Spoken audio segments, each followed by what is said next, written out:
IPL mini নিলামে মোস্তাফিজকে দলে নিয়ে এবার বিশ্বাসঘাতকের তকমা পেলেন শাহরুখ খান। জুটেছে প্রাণনাশের হুমকি।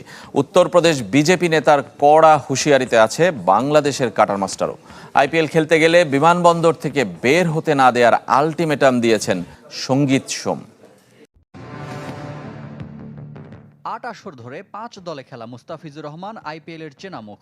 দল বদলে এবার ৯ কোটি ২০ লাখ রুপিতে নাম লিখিয়েছেন কলকাতা নাইট রাইডার্সে। বাংলাদেশের কাটার মাস্টারকে নিয়ে কি ভুলই করলেন বলিউড কিং শাহরুখ খান।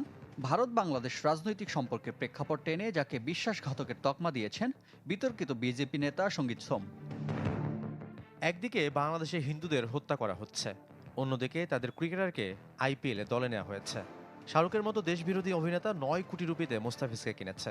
আমাদের দেশে এমন বিশ্বাসঘাতকের ঠাঁই নেই। কেবল শাহরুখকে হুমকি দিয়ে থামেননি সঙ্গীত সোম।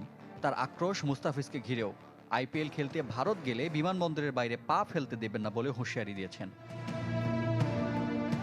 কেবল বিজেপি নেতা সৌমি নন, শাহরুখ বিরাগভাজন হয়েছেন হিন্দু আধ্যাত্মিক গুরুদেরও। ভুল শুধরে নেওয়ার সুযোগ দিচ্ছেন অনেকে। কেকেআর যদি তাকে দল থেকে বাদ না দেয় তাহলে এর পরিণাম খারাপ হবে। এখনো সময় আছে শাহরুখের ভুল শুধরানোর, না হলে পরিস্থিতি আয়ত্তের বাইরে চলে যাবে। তবে অনেকেই এমন দুঃসময়ে পাশে দাঁড়িয়েছে শাহরুখের। তার বিরুদ্ধে বিষাদগারের মূলে বাংলাদেশ বা পাকিস্তান প্রীতি নয়, কাল হয়েছে তার ধর্ম পরিচয়।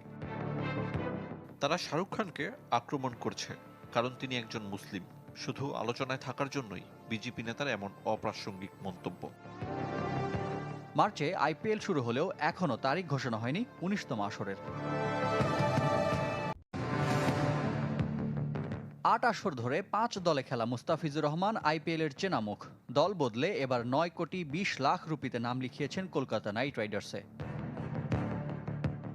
বাংলাদেশের কাটার মাস্টারকে নিয়ে কি ভুলই করলেন বলিউড কিং শাহরুখ খান।